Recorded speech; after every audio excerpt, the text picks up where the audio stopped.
हाय, कैसे हैं आप। सुबह हमने बात की थी आइस ब्रेकर की। आइस ब्रेकर यानी कि बर्फ को तोड़ने वाला।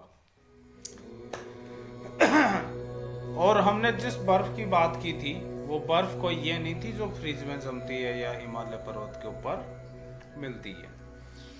ये वो बर्फ है जो कि एक हिंदी भाषा या राजस्थानी भाषा के रूप में हमारी जबान पे जम चुकी है। अब इस बर्फ को हमें तोड़ना होगा। जमी हुई बर्फ हर जगह सही काम नहीं करती। अब ये बर्फ टूटेगी तो यहाँ पे कोई दूसरी नदी बहेगी या दूसरा पानी आ पाएगा। और ये आपको बात समझ में। इस टेक्स्ट को स्पोकन इंग्लिश में आइस ब्रेकर कहा जाता है। क्या कहा जाता है? Ice breaker. और ये कैसे टूटेगी?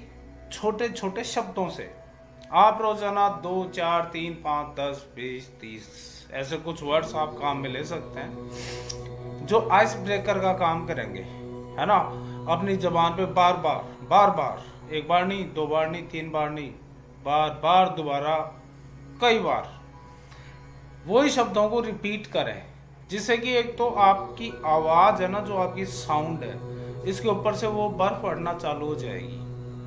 ठीक है, सिर्फ शब्दों के प्रोनाउंसिएशन से ही उनका उच्चारण करोगे ना, उनके उच्चारण से ये बर्फ टूटना चालू हो जाएगी। बहुत आसान है। ठीक है, खाने को डिनर बोलने लग जाओ, सुबह को मॉर्निंग बोलने लग जाओ, शाम को इवनिंग बोलने लग जाओ। ये तो आइस ब्रेकर, बहुत आसान है। बच्चे के विकास में उसके पेरेंट्स और टीचर्स का अहम योगदान होता है। ये बात आप भी जानते हैं, मैं भी जानता हूँ। ठीक है, तो इस आइस ब्रेकर का काम कम से कम, आगे ये टास्क नहीं दूंगा मैं पेरेंट्स को, सिर्फ आइस ब्रेकर के ऊपर पेरेंट्स भी काम करें। यानी कि कोई भी हमारे घर का कोई भी सामान है, जैसे कि रसोई में कांटे, छुरी, चम्मच ये होते हैं, इनको कटलरी कहा जाता है। कटलरी, ऐसे शब्द काम में लेना चालू करते हैं। आइस ब्रेकिंग सिस्टम पेरेंट्स के लिए भी अलाउड होगा। ठीक है, और भी टिप्स दूंगा मैं। अब बच्चों की बात करते हैं। बच्चे अब आगे कैसे सीखें इंग्लिश, स्पोकन इंग्लिश कैसे सीखें, मैं टिप्स दे रहा हूँ आपको।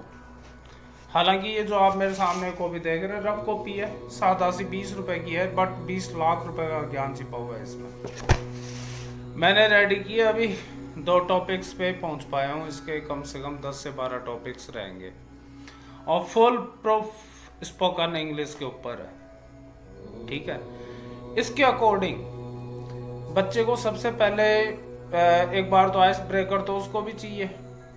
बहुत झिझकते हैं, भाई को ब्रदर कहने में भी शर्म आती है। और यदि कोई बोल दे ना ब्रदर सिस्टर तो हंसते हैं फिर परिवार के, यानी सिबलिंग्स किसको कहते हैं भाई? सगे भाई बहन को। वही हंसते हैं, देखो अंग्रेज का बच्चा है ना। नहीं, हंसना नहीं है उनके ऊपर, हमें इन चीजों को एक बार तोड़ना है। बाइलिंगुअल एक वर्ड बना है, बाइलिंगुअल का मतलब है द्विभाषीय। हर इंसान को बाइलिंगुअल होना ही चाहिए, यानी कि एक भाषा का नहीं, कम से कम 2 भाषाओं का ज्ञान उसे होना चाहिए। ऐसे नहीं कि हिंदी आ गई, राजस्थानी, ये तो हमारी स्थानीय भाषा है।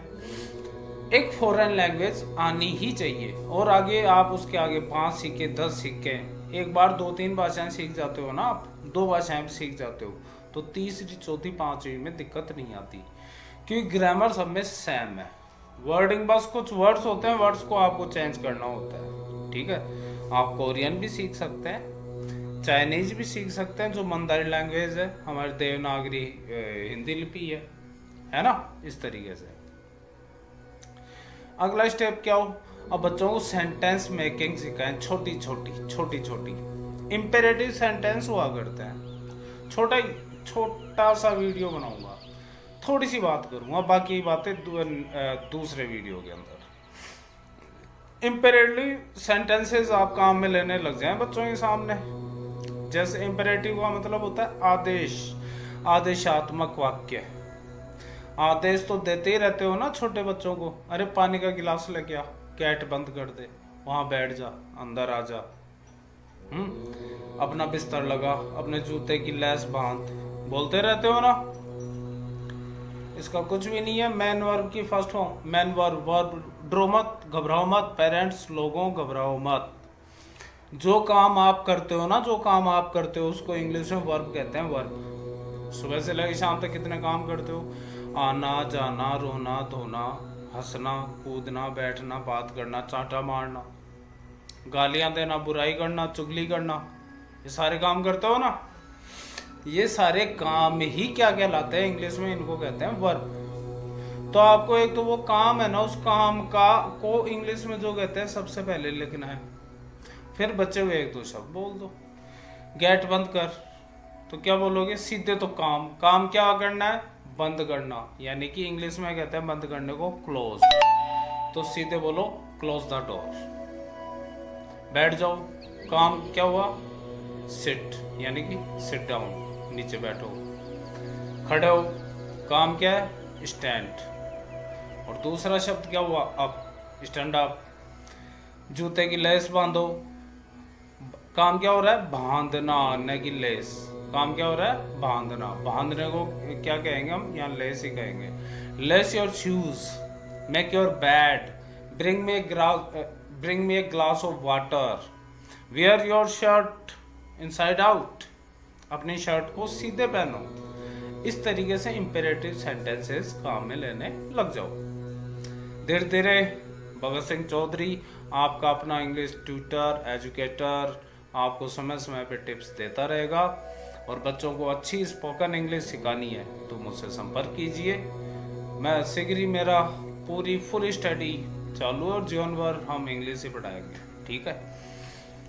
तो मैं चाहूँगा कि मेरा जो एरिया है, जो कि इंग्लिश में पिछड़ा हुआ माना जाता है, मैं इसको इंग्लिश में सबसे ऊपर के स्थान पे लेके आऊँ। और बाकी भगवान की दया से रोजी रोटी का अपना काम बिना स्केल चल रहा है, तो इसमें मैं दिल लगा के काम करने में लगा हूँ अपने बच्चों को। यदि आपको फ़ायदा चाहिए तो आप मुझसे जुड़े, लेकिन एक काम तो आप ज़रूर करें, लाइक एंड शेयर प्लीज़।